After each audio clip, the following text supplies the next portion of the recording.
but definitely it is one of the most important means for achieving success in life.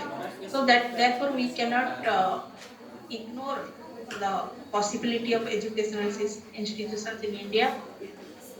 Basically, the role of education is to encourage individuals to develop their full intellectual potential as rational human beings. But education system has long been challenged as being biased and patriarchal. So, because we know that our society is patriarchal, and in a very implicit manner, may not be in a very direct manner, but in a very implicit manner, we have some kind of gender biases, and which has a direct impact on the institutions of education and the further consequential developments. Because education also is linked with employment, education is linked with women's decision making, education is linked with women's empowerment. So this is one of the most crucial connections to for future development. And our country is almost like 50-50% male female population, 48% versus 52%. Ours is the most populous country in the world, but there are centuries of feminist and reformist interventions which have made women's entry in academia possible, but we have yet to go miles to mitigate the gender gap in education. As we all know that there are different kinds of feminist schools of thought. Everybody must be familiar to it now, because I think we have liberal feminism, Marxist feminism, socialist feminism, radical feminism, postmodern feminism, etc. So I think all the feminist schools of thought, they propagate the gender equality issues, no matter their ideological differences may happen, but they all are convinced. They all are convinced for bridging the gender gaps. So in fact, we all know that schools of thought vary accordingly, because patriarchy does not happen all on a sudden. It has a deep-rooted history, and also similarly, the girls' education also has a deep-rooted history. And the radical feminist perspective may think of overthrowing patriarchy as and but the liberal feminist perspective strongly addresses the issue of gender equality in education. Especially, they talk about the equal access to education. In fact, without proper access, we cannot achieve anything. So, India actually is a country which accounts for 30% of the world's total illiterate population. If you see that the entire world, the illiterate population, India itself only constitutes 30% of the world's illiterate population, out of which women themselves constitute about 70% of the illiterate population. So it's very alarming that in the global scenario also, Indian women constitute 70% of the illiterate population, which is comprising of men in Indian context. So, uh, and with regard to population, women and male population are almost not exactly the same, but 48%, 52% as per census 2011. But around 30% of women are still found to be literate in Indian context. After all the reforms have happened and all the schemes and programs have happened, in fact, after entering schools, girls perform equal or better than boys. You will see that nowadays you will find the girls doing much better in academics.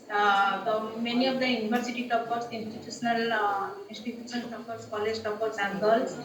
So despite all these things, but they are very limited in terms of accessing the education. It's not uniformly distributed. Very few who are they are doing excellent result.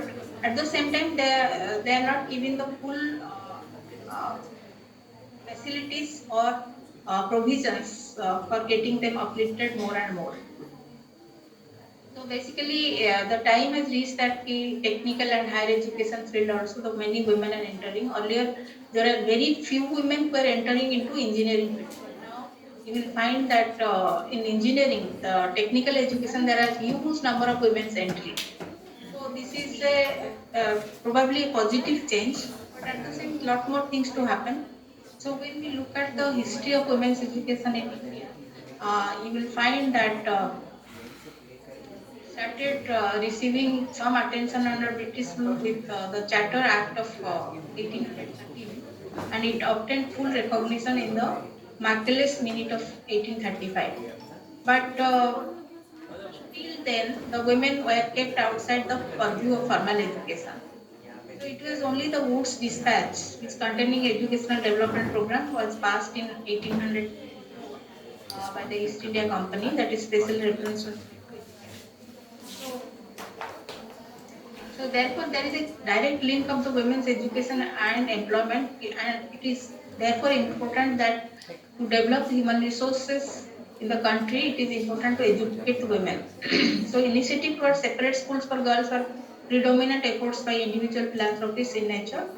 So there are social reformers like Raja Rammohn Rai, Vidyasagar, Dayanand Saraswati, Jyotiba Phule, Pandit Ramabai, etc. They played a very crucial role in uplifting girls' education in our country. And Gandhiji's movement and establishment of the All India Women's Conference 1946 also added fuel to the fire. So the report of the first time, the report of 1975 towards equality report brought about a lot of gender disaggregated data. I am sure that all of you must be familiar with the concept of gender disaggregated data. Uh, can anybody reflect upon what is gender disaggregated data? Just want to be a little bit, interactive to wake you up post lunch. Anybody can reflect on gender disaggregated data?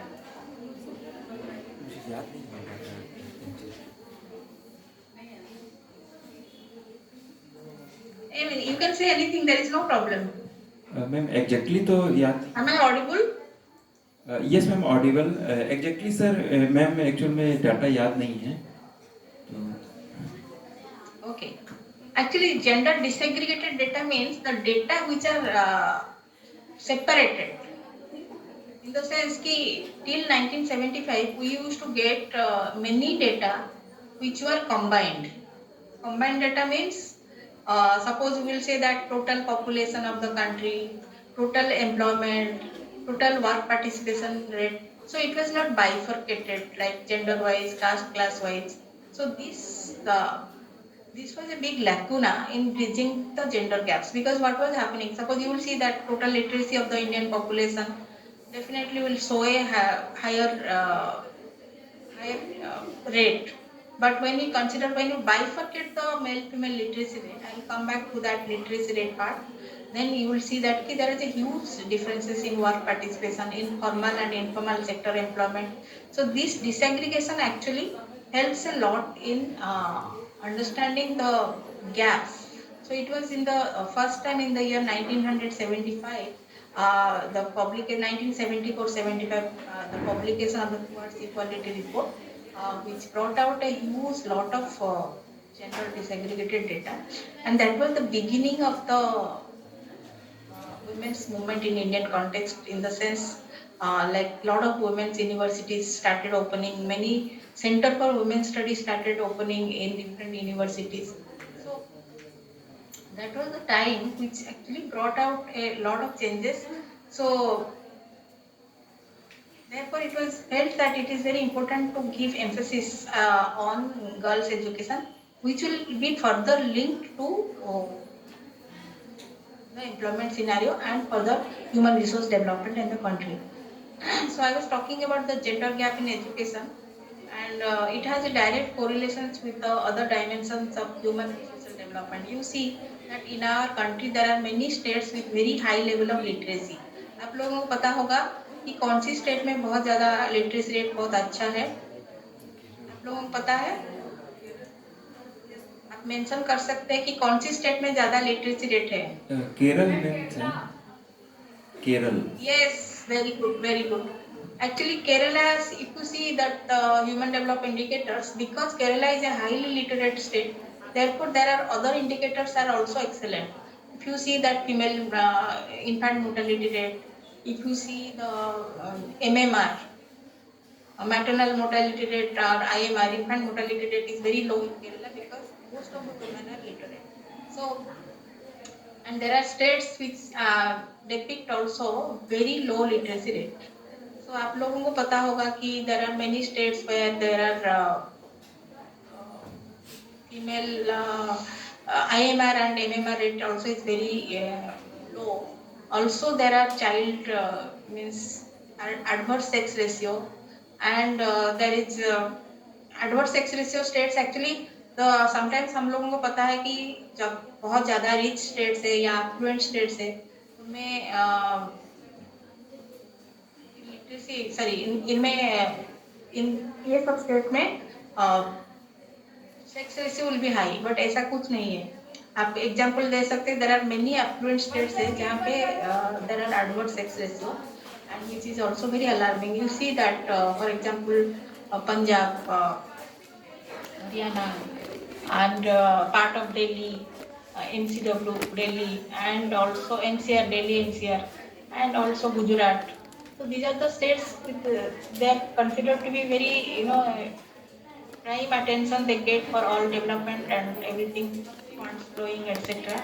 Gujarat is considered to be very very state in terms of GDP and also in terms of their per capita income and their infrastructure development. But there are pockets in Gujarat also. You will find there is an extremely low level of sex ratio. So this is why, actually speaking, some of the developmental indicators contradict also.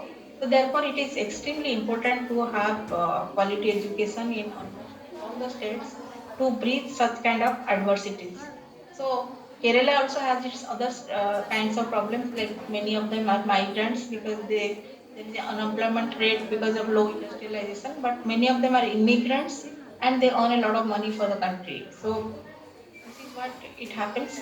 So as per the if you see that if looking at the census data, 1951 में the male female literacy gap was 18.30%, but now it is 16.68. That means there is not much of gap is not bridged adequately. I mean, in 2011 census, the total literacy rate of the country is 74.0%, and male literacy rate is 82, and female literacy rate is 65-66%. So that is a huge gap. Means there is almost 16.68% literacy gap is there in terms of female education. And now there is no census because after 2011, the next census was due in 2021, but because of the COVID, the census could not take place.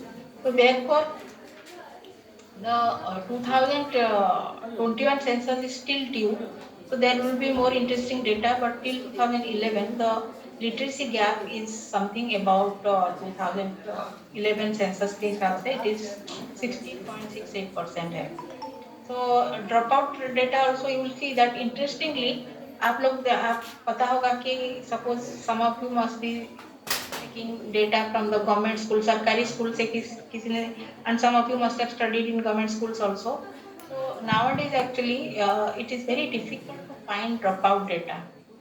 Why suddenly there is a huge what should I say, there is a dropout data is completely breached. Now there is the official data is showing very after graduation or even undergraduate student they just drop out, and in the especially in the villages because नजदीक में colleges नहीं होता है या hostel रहने के लिए इनका शायद इनके पास पैसे नहीं होता है या छोड़ने के लिए वो लोग तैयार नहीं होते हैं. तो ये भी एक कारण हो सकता है. एंड दूसरी चीज है कि domestic responsibility in the among the girls. I want to listen from some of the girls. So, girls education को निभाने के लिए क्या तकलीफ होता है एंड गर्ल्स एजुकेशन बिना होने में क्या तकलीफ होता है, ये सवाल मैं पूछना चाहती हूँ. आपका जो अनुभव है या आपका आसपास में जो अनुभव होता है इसमें आप बोल सकते हैं.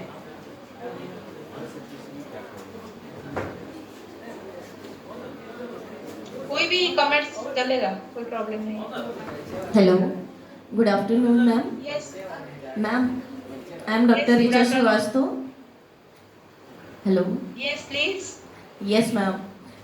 मैम, गर्ल्स एजुकेशन में एक प्रॉब्लम जो हम लोग बार बार यहाँ पे देखते हैं कि गर्ल्स को बहुत रेस्ट्रिक्शन में रखा जाता है कि उनके लिए एक टाइम लिमिटेड है कि आपको इतने से इतने टाइम तक ही बाहर होना है, आपकी 1 बजे घर आओ, 2 बजे घर आओ। जो हमारी लोकेलिटी है और उसके आसपास जो स्टूडेंट्स जो यहाँ पे आते हैं मैम, हमारे पास लगभग 1361 गर्ल्स स्टूडेंट हैं, एज यू नो कि ये गर्ल्स कॉलेज है मैम। तो सभी स्टूडेंट्स के घर से ये रेस्ट्रिक्शन है कि आपको इतने टाइम तक अपने घर रिटर्न आ जाना है। I don't know why, but ये बहुत प्रॉब्लम होता है कि अगर उनके लैब्स हैं या उनका कोई और भी क्लास है तो उनका बहुत सारा चीज़ डेली मिस होता है और वो चले जाते हैं और हम वहाँ पे कुछ भी नहीं कर पाते। Right, very good comments actually. और दूसरी चीज है कि after education also competitive exam के लिए गर्ल्स को ओरिएंट करना यस मैम। बहुत जरूरी होता है, because competitive examination is total all together different preparation. So इसके लिए नहीं कि एक लड़की ग्रेजुएशन कर लिया, मास्टर्स करके घर बैठ गई, तुरंत नौकरी मिल जाएगा, बट इसके लिए बहुत कोशिश करना पड़ेगा। It's not that only teaching job है, टीचिंग जॉब के अलावा भी बहुत सारा एडमिनिस्ट्रेटिव जॉब है, स्टेट सिविल सर्विस है, या सेक्शन ऑफिसर जॉब है, या कोई भी मतलब बैंकिंग जॉब है। Lot of job sectors are open for all. So इसके लिए एक्चुअली इस तरह का जॉब के लिए लड़कियां को बहुत कम सुविधा मिलता है, एंड कोचिंग सेंटर्स का cost also is very high, and location also is not all the time proximity to home. So ये भी एक कारण होता है जहाँ जिसके लिए लड़कियां पढ़ाई तो अधूरा रह जाता है। अगर कंप्लीट भी कर लेते हैं, आजकल कंप्लीट कर लेते हैं, लेकिन कंप्लीट करने